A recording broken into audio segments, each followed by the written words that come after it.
할렐루야! 우리 다 같이 사도신경으로 신앙 고백하도록 하겠습니다. 전능하사 천지를 만드신 하나님 아버지를 내가 믿사오며 그 외아들 우리 주 예수 그리스도를 믿사오니 이는 성령으로 잉태하사 동정녀 마리에게 나시고 본디오 빌라도에게 고난을 받으사 십자가에 못 박혀 죽으시고 장사한 지 사흘 만에 죽은 자 가운데서 다시 살아나시며 하늘에 오르사 전능하신 하나님 우편에 앉아 계시다가 저리로서 산자와 죽은 자를 심판하러 오시리라. 성령을 믿사오며 거룩한 공회와 성도가 서로 교통하는 것과 죄를 사해 주시는 것과 몸이 다시 사는 것과 영원히 사는 것을 믿사옵나이다. 아멘.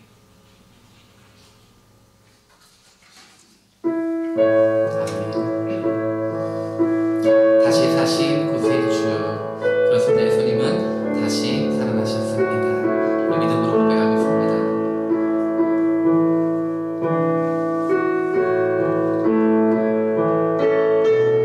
아멘.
살아계셔서 오늘도 우리와 함께 하시는 참 좋으신 하나님 아버지 감사를 드립니다.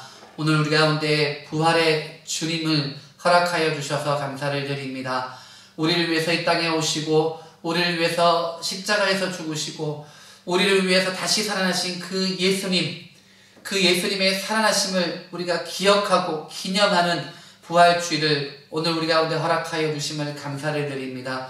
여러가지 힘들고 어려운 여건 가운데에서도 부활의 주님을 예배하기 위해서, 부활의 주님을 찬양하고 선포하기 위해서 오늘 우리가 예배의 자리에 나와왔습니다. 하나님, 이 자리에 찾아오시고 이 자리에 임재하여 주셔서 우리의 찬양과 우리의 믿음과 우리의 고백을 받아주시고 우리에게 말씀하여 주시기를 간절히 바라옵고 기도를 드립니다.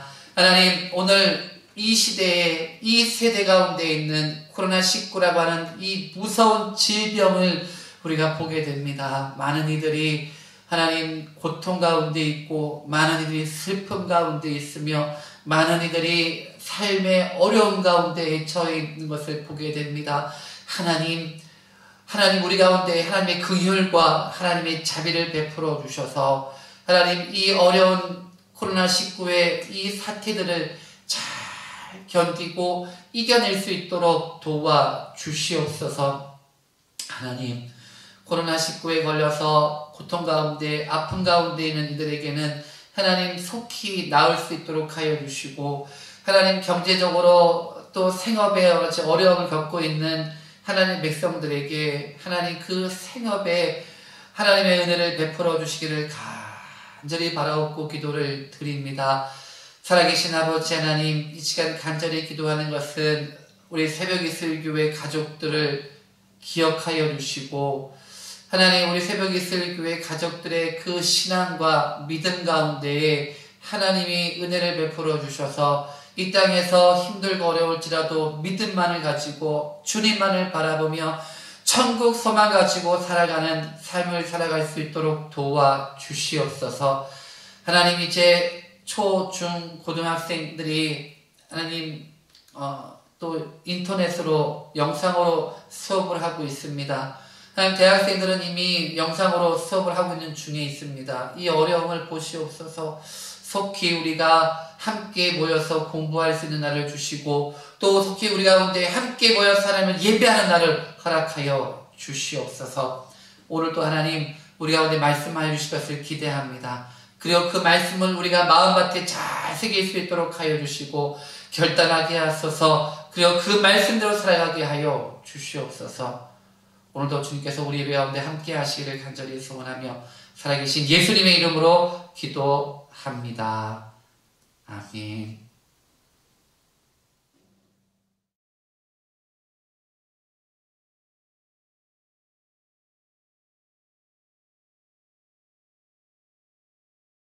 오늘 함께 보신 하나님 말씀은 고린도전서 15장 1절부터 11절까지 말씀입니다. 우리 함께 교독하도록 하고요. 마지막 11절은 함께 읽도록 하겠습니다. 고린도전서 15장 1절, 신약성경책 281쪽입니다. 형제들아, 내가 너희에게 전한 복음을 너희에게 알게 하노니 이는 너희가 받은 것이요 또 그 가운데 선 것이라. 너희가 만일 내가 전한 그 말을 굳게 지키고 헛되이 믿지 아니하였으면 그로 말미암아 구원을 받으리라. 내가 받은 것을 먼저 너희에게 전하였노니 이는 성경대로 그리스도께서 우리 죄를 위하여 죽으시고 장사 지낸 바 되셨다가 성경대로 사흘 만에 다시 살아나사 게바에게 보이시고 후에 12 제자에게와 그 후에 500여 형제에게 일시에 보이셨나니 그 중에 지금까지 대다수는 살아있고 어떤 사람은 잠들었으며 그 후에 야고보에게 보이셨으며 그 후에 모든 사도에게와 맨 나중에 만삭되지 못하여 난 자 같은 내게도 보이셨느니라. 나는 사도 중에 가장 작은 자라. 나는 하나님의 교회를 핍박하였으므로 사도라 칭함 받을 길을 감당하지 못할 자니라. 그러나 내가 나 된 것은 하나님의 은혜로 된 것이니 내게 주신 그 은혜가 헛되지 아니하여 내가 모든 사도보다 더 많이 수고하였으나 내가 한 것이 아니요 오직 나와 함께 하신 하나님의 은혜로라. 함께 읽겠습니다. 그러므로 나나 그들이나 이같이 전파하매 너희도 이같이 믿었느니라. 아멘. 할렐루야. 오늘은 부활주일입니다. 오늘부터 우리 새벽이슬교회는 온라인 예배와 오프라인을 공식적으로 함께 드립니다. 아직까지 여러가지 상황이 여의치 못하여서 가정에서 예배 드려야 할 우리의 지체들도 계시고 또 조금 상황이 좋으셔서 교회 앞에 나오셔서 함께 예배 드리시는 분들도 계십니다. 여하튼 어느 자리에 있든 우리가 예배 자리에 있는 것만큼은 분명한 것이고 그 예배 자리에 하나님께서 함께 하셔서 우리의 예배를 받으시고 우리에게 말씀하시는 줄을 믿으시기 바랍니다. 우리가 함께 있든 또는 각자의 가정에서 예배드리든 우리는 새벽이슬교회 한 가족, 한 공동체임을 늘 기억하시면서 신앙생활 하시며 살아갈 수 있었으면 좋겠다 하는 생각이 듭니다. 언제일지는 모르지만 그리 오래지 않아서 우리가 모두 다 하나님 앞에 나와서 예배드릴 수 있기를 소원하고 그날이 속히 오기를 우리가 함께 기도하여야 하겠습니다. 서울에 사는 제 친구들이 있습니다. 그럼 친구들이 부산을 옵니다. 여행을 오는 거죠. 짧게는 1박 2일, 길게는 2박 3일 이렇게 여행을 옵니다. 가족과 함께 오는 경우도 있고 친구들과 어울려서 오는 경우들도 있습니다. 오면 물론 부산을 구경하기 위해서 관광하기 위해서 오는 것이기도 하지만 또 제가 여기 살고 있기 때문에 올 때마다 대부분이 저에게 연락을 하고 만나곤 합니다. 그러면 제 친구들이 저한테 하는 말이 있어요. 야, 부산 온 김에 여기 유명하던데 여기 한번 데려다 줄래? 데리고 갈래? 이렇게 이야기를 해요. 광안리, 해운대, 또 영도, 태종대 많이 있지 않습니까? 삼복도로. 그렇게 우리가 많이 알려져서 부산이니까 꼭 가고 싶은 곳이 있더라는 거예요. 또 친구들 중에서는 야, 부산 왔으니까 부산에서만 먹을 수 있는 것들이 있잖아. 국밥이 유명하니까 돼지국밥 잘하는 데 어디 없을까? 또 얘기합니다. 그래, 밀면이 유명하잖아. 그래, 밀면 어디 맛있는 데 없을까? 그렇게 이야기하면서 부산이니까 네가 있으니까 우리를 좀 데려가 달라라고 이야기들을 합니다. 저도 마찬가지예요.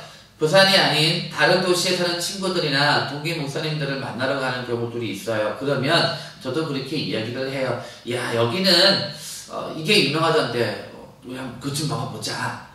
여기가 유명하던데 거기 한번 좀 데려가 달라고 그렇게 이야기를 합니다. 왜냐하면 거기에 가야만 되니까.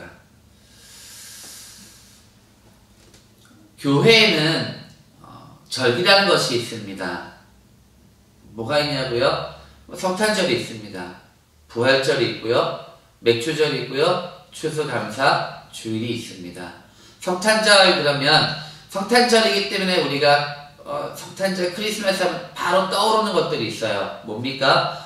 지금은 많이 안 하긴 하지만 그래도 성탄 카드 또 성탄 케이크 이런 것들이 우리가 볼 때 있잖아요. 생각을 합니다.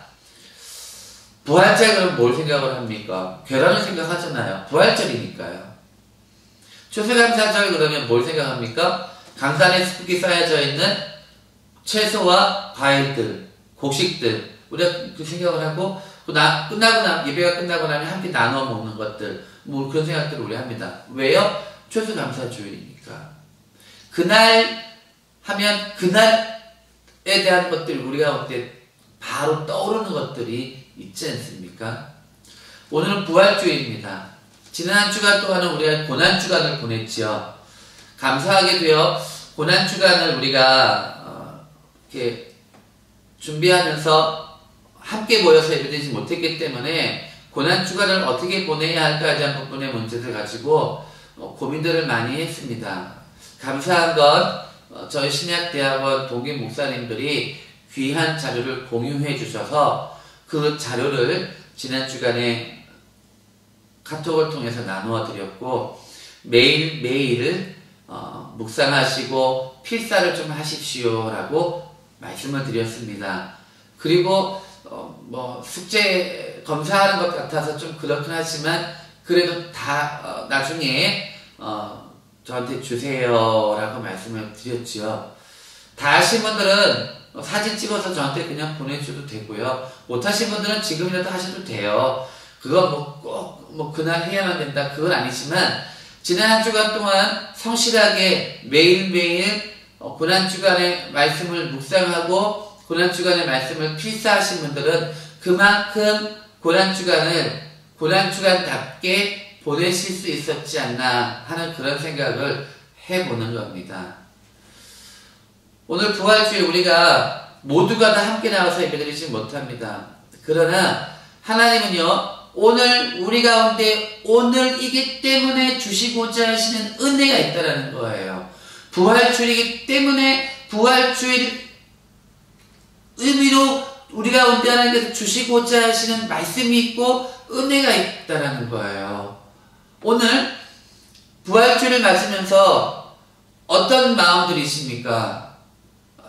이게 평소에 우리가 가졌던 부활주일이라는 그 마음만큼은 못해요, 사실은요.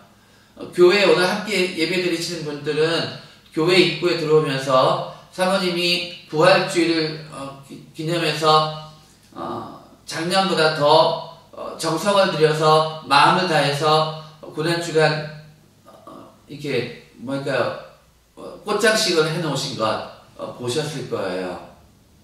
교회에 그렇게 해놓으셨다는 거예요.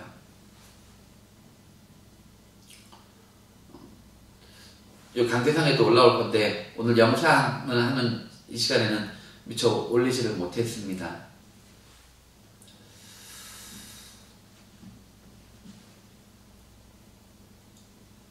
예년의 부활주일만큼 우리가 준비하지 못했고 기대하지는 못했을지라도 지금 이 순간 우리가 마음을 다시 돌이키고 다잡는 거예요. 하나님, 오늘 2020년도 부활주일날 나에게 주시고자 하시는 이 부활주일만큼만 이날 꼭 주셔야 할 부활의 은혜를 내게 주십시오. 이런 간절함이 우리 가운데 있었으면 좋겠고요.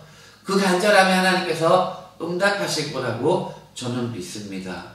그래서 오늘 이 부활주일 이 하루가 마칠 때에 오늘 주시고자 하시는 하나님의 부활의 은혜가 충만한 가운데에 하루를 마칠 수 있었으면 좋겠다 소원하고 기도합니다. 고린도 교회에 문제가 있답니다. 고린도 교회는요 은사가 있었고요 은혜가 있었고요 부흥이 있었어요. 참 귀감이 될 만하고 모범이 될 만한 교회인데 문제는요 그런 교회인 고린도 교회에서조차도 많은 문제들이 있었대요. 가장 큰 문제 중에 하나는 뭐예요? 분열이에요. 그 고린도 교회를 섬겼던 교역자들을 중심으로 한 그런 분파와 분열의 모습들이 사도 바울과 그 고린도 교회를 바라보는 이들의 아픔이었다는 거죠. 그래서 사도 바울은 고린도 교회의 그 분열의 문제에 대해서 답을 해요. 그러면서 사도 바울은 고린도 교회 안에 있는 여러 가지 문제들을 하나씩 이야기를 하고 이렇게 해야 된다라고 영적인 권면을 하고 있더라는 겁니다.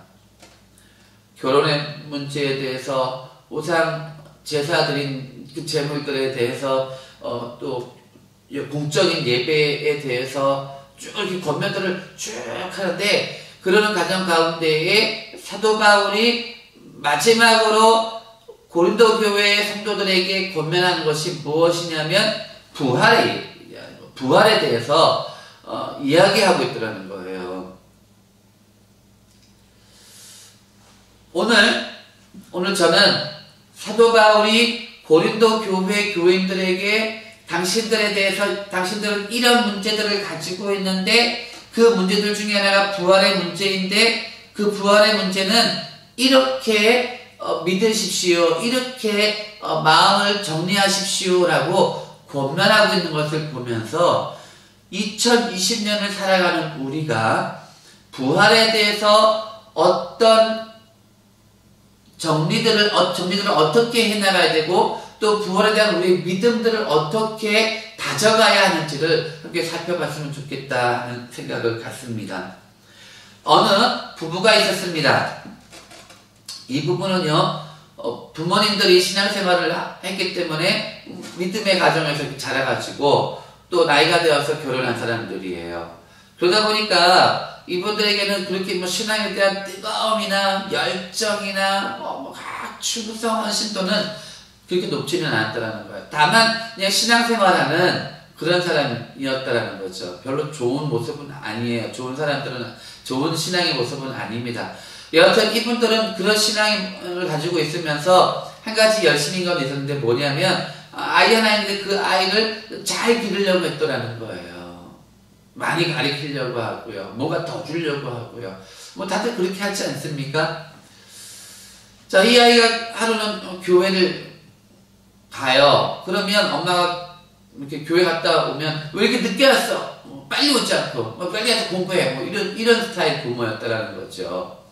근데 하루는 이 아이가 교회를 갔다 왔어요. 근데 평소 같으면 왜 이렇게 늦게 왔어? 빨리 씻고 가서 정리하고 공부해. 이렇게 이야기를 했어야 될 어머니가 아이한테 그날따라 이상하게 질문을 해요. 오늘 뭘 배웠니? 라고 물어보더라는 거예요.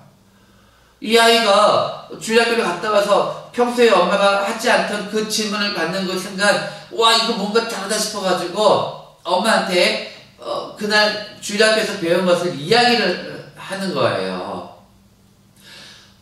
엄마, 오늘 모세가 이스라엘 백성들을 이끌고 홍해를 건너는 이야기를 들었어. 모세가 이스라엘 백성들을 이끌고 홍해 앞에 와가지고 이스라엘 백성들을 다 동원해가지고 다리를 만들었다? 다리를 만들어가지고 이스라엘 백성들이 다리를 통해가지고 막 건너서 홍해를 건너갔어. 그런데 저기 애굽의 군대가 막 쫓아오는 거야. 그래서 모세가 본부에 막 무전을 친 거야. 나와라 그래가지고 본부에 연락해가지고 폭격기를 보내달라고 그래가지고 폭격기가 와가지고 그 다리를 폭파시켰대. 그래가지고 뒤쫓아온 애굽의 군대가 다 죽어버렸대. 물에 빠져가지고 그렇게 이야기하는 거예요. 그 이야기를 듣고 있던 엄마가 기가 찬 거예요. 아니! 주일학교 선생님이 너희한테 그렇게 가르쳤든? 주일학교 선생님이 너희한테 그렇게 가르쳐줬어? 그랬더니 이 아이가 뭐라 했는지 아십니까? 아니요. 다시 엄마가 얘기합니다. 근데 너 왜 그렇게 얘기해? 다시 아이가 얘기합니다. 엄마! 만약에 제가 오늘 주일학교 선생님한테 들은 대로 엄마한테 이야기해주면 엄마는 하나도 안 믿을걸? 이렇게 얘기했대요. 제가 묻습니다. 사랑하는 새벽의 설교의 가정 여러분, 하나님을 믿으십니까? 예수님을 믿으십니까? 이 질문은 그렇게 쉽게 대답할 수 있을 거라고 생각하지는 않습니다. 왜냐하면 조금 전에 제가 말씀드렸던 이 예화를 마음속에 생각해 본다면 이 질문에 대한 대답을 쉽게 할 수 없을 거다라고 저는 생각을 합니다. 믿음이라는 거예요. 믿음. 어떤 믿음이냐는 거예요.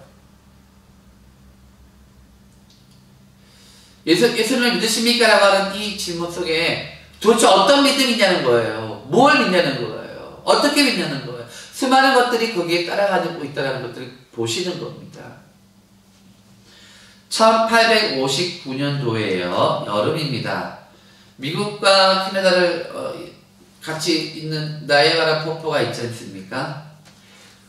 그래서 미국 쪽에서 캐나다 쪽으로 밧줄이 설치된 겁니다. 그리고 프랑스 출신 블론딘이라고 하는 이 외줄타기 명수라 할까요? 이 외줄타기 하는 사람이 이제 이 지상에서부터 48m 높이에 이 외줄을 설치했어요. 나이아가라 폭포 사이로요. 그리고 18km짜리 긴 봉을 들고요. 맨발로 그 외줄을 타서 미국에서 캐나다 쪽으로 가려고 하는 겁니다. 사람들이 많이 왔어요. 아, 정말 건널 수 있을까? 많은 사람들이 건널 수 있을 거라고 생각을 하고서 보는 거예요. 이 사람이 이 장대를 들고 정말 막 떨어질 것 같은 묘기를 하면서 무사히 안전하게 외줄을 타고 미국에서 캐나다 쪽으로 건너갔어요. 사람들이 막 박수를 치면서 환호성을 지르면서 와 진짜 뭐 난리가 난 겁니다. 이 블론딘이 그러는 거예요. 여러분, 제가 해냈습니다. 제가 여러분들에게 한 가지 말씀을 드리겠습니다. 제가 조금 전에 이렇게 건너온 것을 여러분들이 보셨지요. 자, 이제 여러분들 중에 아무나 제가 등에 업고 건넌다면 여러분 제가 건널 수 있을 거라고 믿으십니까? 물었답니다. 그랬더니 사람들이 와 믿습니다 믿습니다 믿습니다 막 이랬대요. 이 브론딘이라는 사람이 다시 여러분 그렇습니까? 그렇습니다. 절 믿어주셔서 감사합니다. 자, 이제 여러분 중에 누가 제 등에 업히겠습니까? 그 순간 신문이 쫙 흘러가는 거예요. 아무도 제가 당신 등에 업혀보겠습니다. 나오지 않는 거예요. 그때 콜코드라는 사람이 불쑥 튀어나온 거예요. 이럴 때 보면 누가 날 밀었어 뭐 이렇게 말할 거 하죠. 근데 그게 아니고요. 콜코드라는 사람이 저요! 하면서 나온 겁니다. 모든 사람이 그 콜코드를 쳐다봤어요. 조금 전까지 건널 수 있을 거라고 외쳤던 믿는다고 했던 그 사람들이 속으로 그랬어요. 저 사람 죽으려고 왜 저래? 블론딘은요 콜코드라는 사람을 등에 업고요 다시 캐나다 쪽에서 미국 쪽으로 건너갔습니다. 성공했을까요? 실패했을까요? 성공했으니까 물어보죠. 그렇죠? 성공했습니다. 놀라운 일이 벌어진 거죠. 자, 이 콜코드라고 하는 사람이에요. 외줄타기 이 명사인 이 블론딘이라고 하는 사람이 아니고요. 오늘 우리가 눈여겨봐야 될 건 뭐냐면 그 등에 업혀서 갔던 콜코드라고 하는 사람이에요. 이 사람이 누구냐는 거예요. 사실은요, 이 사람은요, 외줄타기 명사인 블론딘이라는 사람의 매니저였답니다. 매니저예요. 매니저인 이 콜코드는요, 블론딘이 해낼 것을 알고 있었어요. 아니, 할 수 있다는 믿음이 있었어요. 왜? 매니저로 있는 순간 그 블론딘이 외줄타기를 어떻게 하는지를 수없이 받고 수없이 성공하는 것을 봐왔기 때문에 자기가 그 사람의 등에 업혀서 가더라도 건널 수 있을 것이라고 하는 믿음이 있었고 확신이 있었다는 거예요. 신뢰했죠. 사랑하는 새벽에 쓰는 교회 성도 여러분, 이게 믿음이에요. 이게 믿음. 예수님의 제자들은요, 예수님과 3년 동안 함께 살면서, 함께 먹으면서, 함께 걸으면서 함께 자면서 지냈습니다. 살아계실 때 예수님께서 십자가에서 죽으실 것이라고 말씀하셨고 죽은 이후에 3일 만에 부활하실 것을 분명히 말씀하셨습니다. 그럼에도 불구하고 예수님의 제자들은 예수님이 십자가에서 달려 돌아가실 때에 다 흩어져 버렸어요. 고향으로 돌아가는 사람도 있었고요. 집 어딘가로 숨어버린 사람도 있었고요. 예수님이 부인했던 사람도 있었고요. 그런 예수님께서 부활하셨을 때에 예수님의 제자 도망갔던 사람은 난 못 믿어. 어떻게 믿어? 나는 내가 직접 보기 전에는, 내가 직접 만지기 전에는 예수님이 부활하신 것, 다시 살아나신 나 못 믿어. 이렇게 했던 거예요. 보세요. 외줄타기 명사인 볼론딘의 매니저인 홀코드는 신뢰했어요. 믿었어요. 내가 그 사람 등에 엎혀서 저 외줄타기를 저 사람이 한다 할지라도 나는 죽지 않아. 저 사람을 분명히 해낼 수 있어. 라고 하는 믿음이 있었어요. 신뢰가 있었어요. 그런데 예수님의 제자들은 예수님이 십자가에서 죽으시는 것, 장사하시는 되시는 것, 부활하시는 것 신뢰하지 못했다는 거예요. 다시 묻습니다. 예수님을 믿으십니까?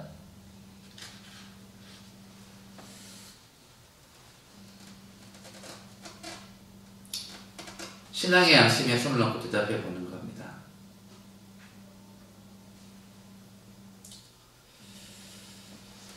자, 그러면 우리가 여기 살펴볼 게 있어요. 고린도 교회는 그렇게 은사가 많고 은혜도 많았는데 왜 이런 문제들이 있었죠? 아까 말씀드렸던 그런 문제들, 구체적으로 말하자면 부활의 문제, 부활에 대해서 왜 문제가 있었죠? 이런 궁금증이 가져야 하는 거예요. 그건 뭐냐면요, 고린도 교회는요, 바울로부터 복음을 받았어요. 그리고 아브라함로부터 목회를 받았어요. 신앙의 성장을 교회 부흥을 이루어갔단 말이에요.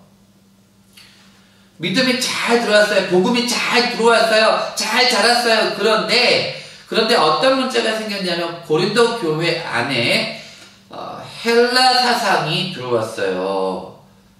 그러면서 영지주의라고 하는 것이 고린도 교회 안에 확 퍼져버린 거예요. 이건 뭐냐면은요, 복잡해요. 다 내려놓고요.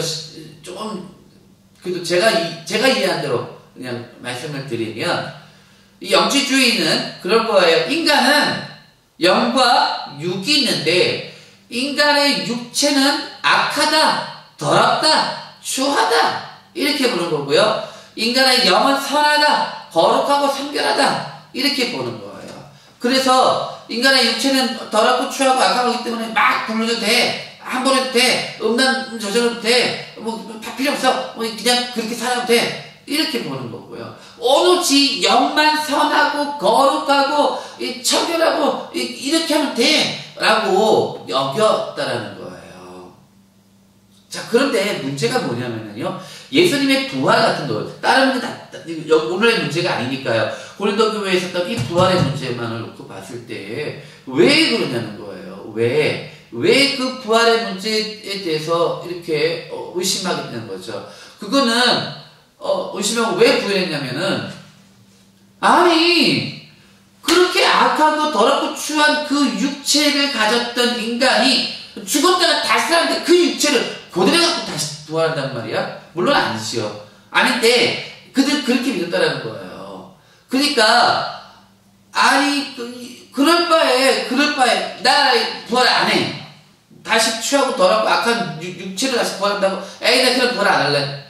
부활 없어. 이런 마음들이 그들 가운데 팽배하게 있었다는 것들이죠. 그러면서 그들 가운데 부활에 대한 의심과 부활에 대한 신앙이 점점 깊어지고 떨어져 나가기, 약해져 나가기 시작했다는 말씀입니다. 무엇이냐면요, 여기서 우리가 좀 잘 기억해야 될 게 뭐냐면, 사랑하는 새벽의 속의 성도 여러분, 우리가 신앙생활할 때예요, 우리가 믿음 생활할 때예요, 우리가 무엇으로 우리가 신앙생활하고 무엇으로 우리가 교회생활하고 믿음의 삶들을 살아가야 하냐면 말씀이라는 거예요. 근데 우리 안에 다른 사상과 다른 철학과 다른 어떤 주의가 들어오면 이제 우리는요 그런 사상과 철학과 주의에 빠져가지고 본질인 복음이 막 이상해져 버리고 흐트러져 버리고 결국에는 우리가 부활도 의심하고 부정하는 그런 지경에 갈 수 있다라는 말씀이에요.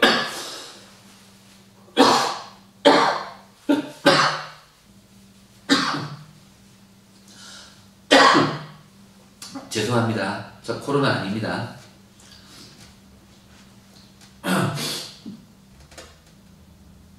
그러니까 우리 신앙의 기회가 나오겠지만 우리 신앙에서 참 중요한 것은 무엇이냐면 복음은 말씀이고 말씀은 성경이라는 거예요. 거기에 다른 사상이나 다른 주의나 다른 철학이나 다른 어떤 말장난이나 다른 어떤 경험들이나 이런 것들이 들어오면 안 된다는 거예요. 오로지 우리가 기억해야 할 것은 무엇이냐면 말씀이라는 거예요. 성경이라는 거예요. 이게 우리의 중심이 되어야 돼요. 이게 우리의 기본이 되어야 한다는 말씀입니다.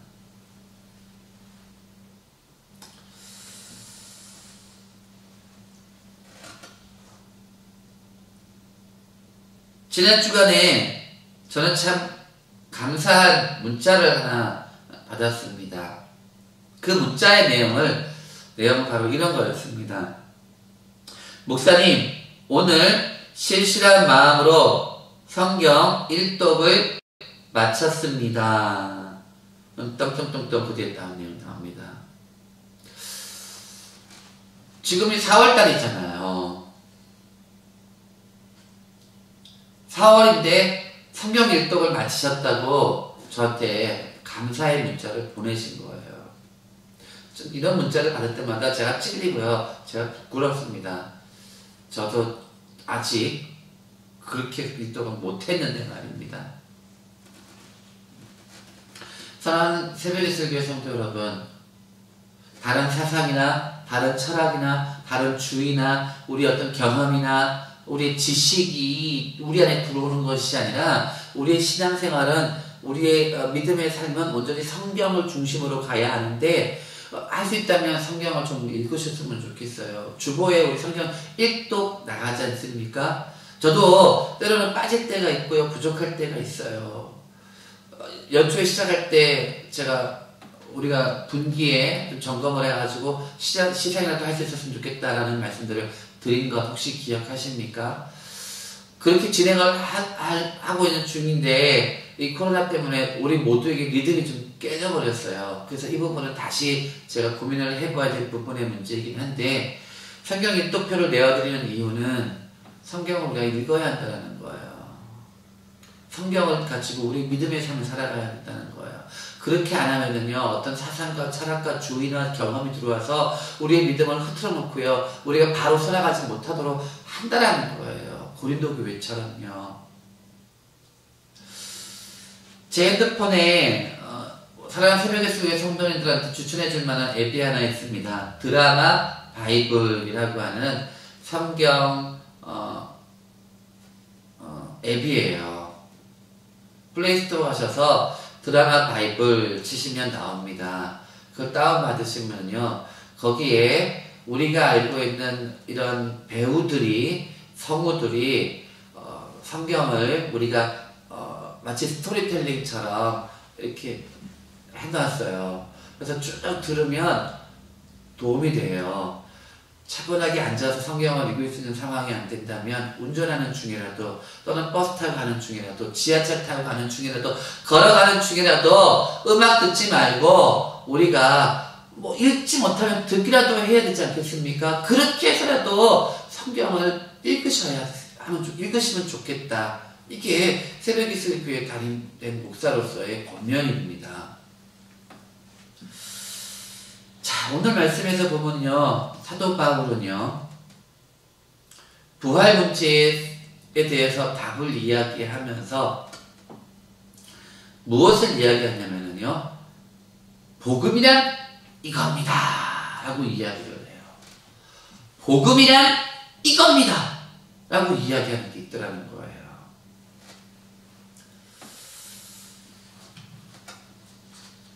세 가지를 이야기를 하는데요, 세 가지를 이야기하기 전에 사도 바울이 뭘 먼저 이야기하냐면, 그 복음은 아까 조금 전에 말씀드린 그 복음은 성경이에요. 성경대로라고 말하죠. 성경이에요. 그 복음은 내가 뭐 한 거래요? 전에 받은 거래요. 그리고 그것을 자기가 전해준 거래요. 그러니까 전에 받은 거고 전에 준 거라는 거예요. 뭐가요? 복음이요. 그 복음이 뭐예요?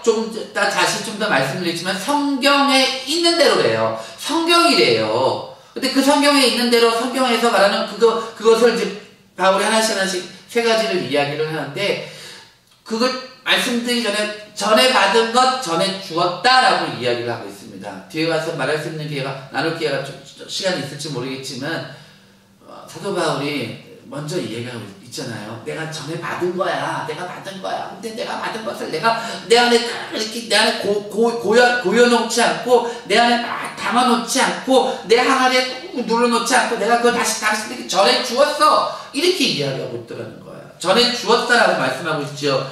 보세요. 11절 우리가 읽었지 않습니까? 그러므로 나나 그들이나 이와 같이 전파하며 너희도 이것을 믿느니라. 전파하는 것을 나눠줘야, 전해오고 증거해야 되는 것들이 우리 가운데 있더라는 거예요. 사도 바울은요, 나만 잘 먹고 잘 살면 돼, 나만 유익하면 돼, 나만 천국 가면 돼, 나만 구원받으면 돼, 이렇게 하지 않고요, 그 은혜를 나누었다라는 거, 전해 주었다라는 거예요. 사랑하는 새벽의 술배 성도 여러분, 올 한 해 2020년도 4월까지 살아오시면서 주변에 있는 분들에게 복음을, 아니면 복음 비슷한 거라도, 아니면 복음에 근거한 어떤 내 사랑의 마음이라도 좀 전한 거 있습니까? 전하셨어요?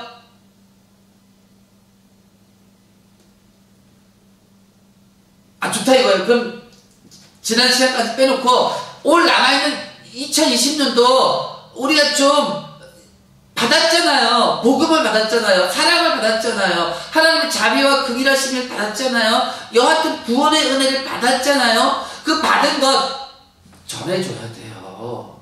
사도 바울처럼 삽시다. 전해줘야 돼요. 올 2020년도 꼭 그렇게 전해 받은 것 고아놓지 말고 흘려보내십시오. 전하셔야 됩니다. 뭘 전해야 되냐고요? 복음이요. 그 복음이 뭐냐고요? 오늘 성경 15장 3절 4절 말씀대로 하면 성경이에요. 성경. 자, 그럼 좀 더 말하면 사도 바울은 세 가지를 이야기를 해요. 하나는 뭘 말하냐면요, 3절에 이렇게 얘기합니다. 내가 받은 것을 먼저 너에게 전하는 이는 성경대로 그리스도께서, 함께 읽을까요? 3절입니다. 그리스도께서 우리 죄를 위하여 죽으시고, 이게 첫 번째예요. 복음은 뭐냐면 예수님께서 우리를 위해서 죽으신 것, 이걸 뭐라고 그래요? 대속 죽음이에요. 대속적인 죽음이에요. 예수님은 우리의 죄의 문제를 해결하기 위해서 우리의 죄를 짊어지시고 우리의 죄의 문제를 해결하는 대속물로 죽으셨다라는 이야기예요. 이건 늘 들어왔어요. 늘 들어왔던 부분들이죠. 이사야서 53장 5절, 6절 말씀입니다. 원투원을 다 했죠. 다 하고 있는 지도 있고요. 근데 기억이 안 나죠? 구약성경책입니다. 1033쪽 또는 1032쪽일 수도 있고요. 이사야서 53장 5절, 6절 우리 암송할 수 있는 분들은 암송하시고, 암송과 말씀 읽는 거하고 왔다 갔다 하시는 분들, 잘 기억 안 나시는 분들 그냥 읽으시면 돼요. 같이 우리 한번 선포하면서 이렇게 선포하듯이 읽겠습니다. 그가 찔림은 우리의 허물 때문이요, 그가 상함은 우리의 죄악 때문이라. 그가 징계를 받음으로 우리가 평화를 누리고 그가 채찍에 맞음으로 우리가 나음을 입었도다. 우리는 다 양 같아서 각 그릇 행하여 각기 제 길로 갔거늘 여호와께서 우리 모두의 죄악을 그에게 담당시키셨도다. 예수님의 죽음은요, 대속의 죽음이었어요. 우리의 죄, 아니, 우리라고 하지 말고 나의 죄예요. 나의 죄를 대신해서 죽으시는 죽음이었다라는 거예요. 자, 여기까지만 하고요. 두 번째는 뭐를 이야기해요? 장사되었대요. 다시 갈게요. 15장 4절입니다. 장사 지낸 바 되셨다가 라고 이야기를 하고 있습니다. 마태복음 27장 57절, 마가복음 15장 43절, 누가복음 23장 50절에 보면 아리마대 사람 요셉이라고 하는 사람이 나와요. 마태복음에서는 이 사람을 부자라고 하고요. 마가복음과 누가복음에서는 이 사람은 회원, 다시 말해서 사내들인 공의의 회원이었다라고 이야기를 해요. 그러니까 이 사람은 사내들인 공의의 회원이면서 부자였다라는 것을 알 수 있지요. 더욱이 이 사람은요, 자기가 나중에 죽으면 묻힐 바위를 뚫어서 만든 새 무덤이 있는 사람이었죠. 그러니까 부자는 맞아요. 여하튼 이 사람이 예수님의 제자였다라는 겁니다. 이 사람이 빌라도를 찾아가서 예수님의 시신을 요구를 하지요. 그때 어떻게 합니까? 빌라도가 예수님이 죽은 것을 확인하고 요셉한테 내어주죠. 요셉이 예수님의 시신을 받아와서 그가 새로 아무도 묻힌 적이 없는 그 처음 새것인 그 돌 무덤에 예수님을 장례 절차를 거쳐서 묻었다. 우리말로 하면 묻었다라는 거죠. 장사 지낸 바 되었다라는 겁니다. 이게 왜 중요하냐면요, 사실이라는 거예요. 역사적 사실, 실제 있었던 일이라는 것을 이야기하고자 하는 거예요. 사도 바울은 지금 뭐냐면 예수님의 부활도 역사적 사실이다라는 것을 이야기하기 위해서 오늘 복음이라는 것이 있는데, 그 복음이라는 것은 뭐냐면 성경대로인데 예수님이 십자가에서 대속물로서 죽으신 겁니다. 그리고 또 하나는 뭐예요? 장사 지냈습니다. 이걸 먼저 얘기하는 거예요. 그 얘기하는 것은 뭐냐면 역사적인 팩트, 사실이라는 것을 먼저 이야기하는 거죠. 그래야지만이 뒤에 가서 부활 사건도 사실이다, 역사적 사실이라는 것을 말할 수 있기 때문입니다. 아리마대 사람 요셉이라고 하는 사람이 있었다라는 이야기지요. 자, 이게 부활의 문제예요.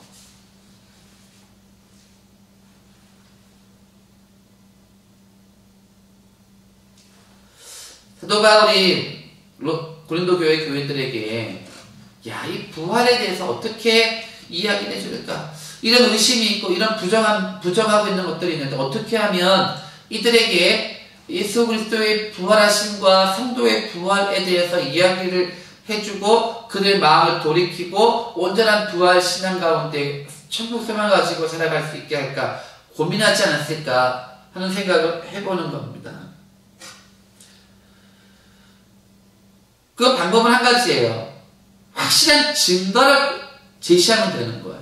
확실한 증거. 사람들이 의심할 수 없는, 지금식으로 말하면 뭐예요? 영상 보여주거나 아니면 음성 녹음한 걸 틀어주거나 뭐 이런 거지 않습니까? 발뺌할 수 없는 확실한 증거, 이거 제시하면 되는 거예요.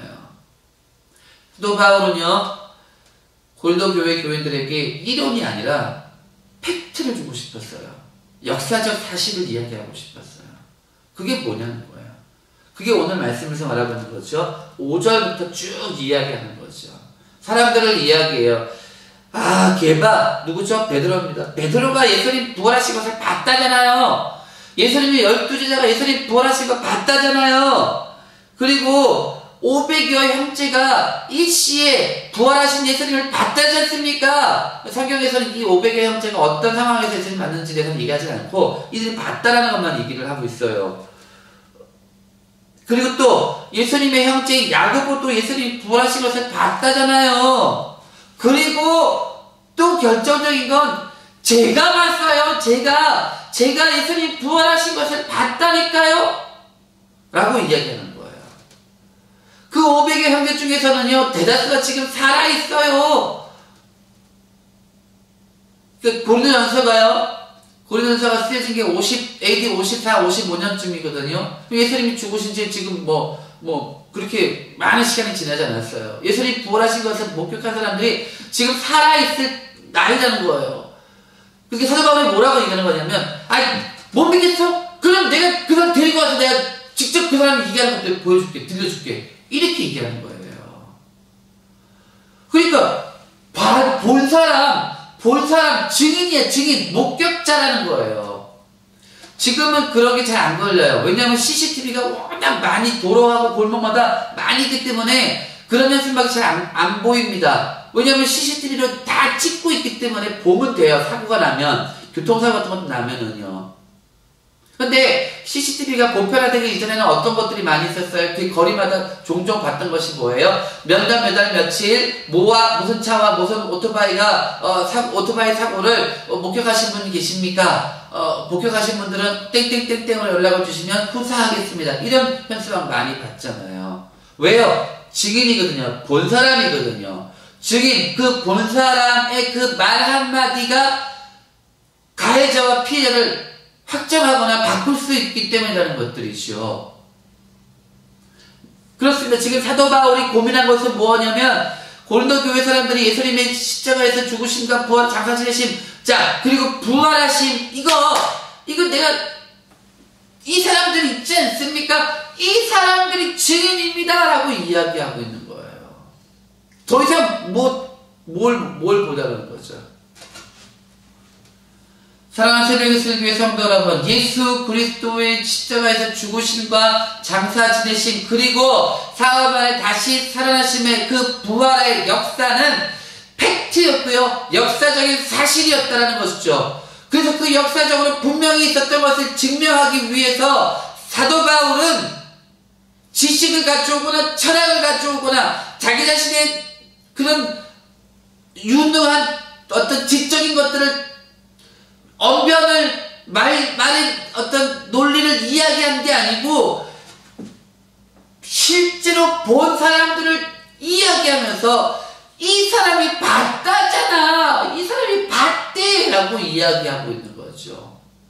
그래서 그 팩트는 사실이라는 거죠. 오늘 많은 사람들이 그런 얘기를 많이 했잖아요. 지금도 종종 그런 얘기 하지만 하나님 이거 보여줘, 그렇게 얘기했죠. 그만큼 사람들은 본 것들, 들은 것들을 중요하게 생각한다는 것들이죠. 사랑하는 성도 여러분, 말씀을 보면서 우리가 한 가지 기억해야 할 또 하나는 뭐냐면요, 나는 오늘 이 시대에 부활의 증인으로 살아가고 있는가? 나는 오늘 부활의 복음의 전달자로 살아가고 있는가? 이걸 묵상하는 거예요.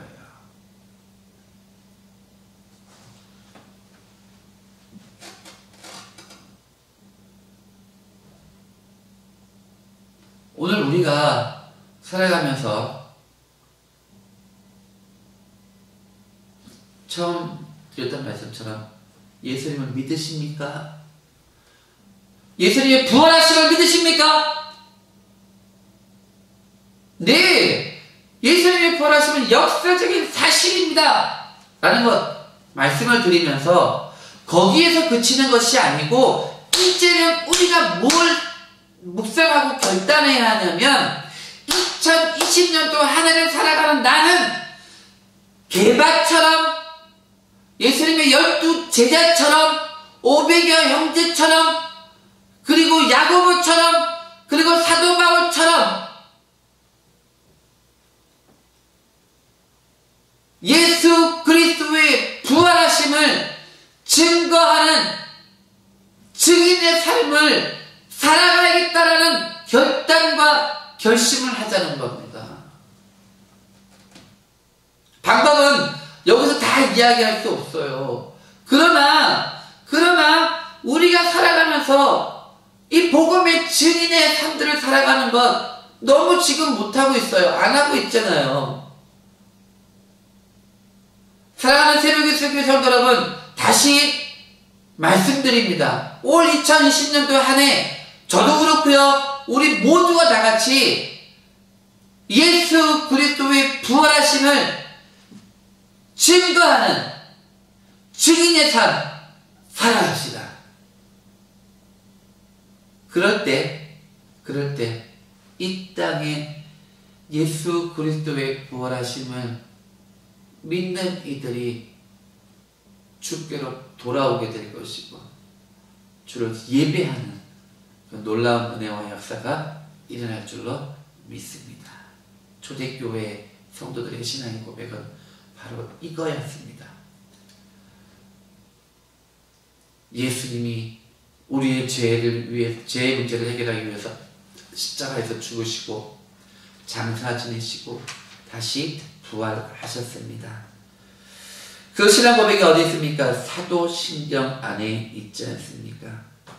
본디오 빌라도의 고난을 받으사 십자가에 못 박혀 죽으시고 장사한 지 사흘 만에 죽은 자 가운데서 다시 살아나시며, 오늘 우리의 신앙 고백이어야 됩니다.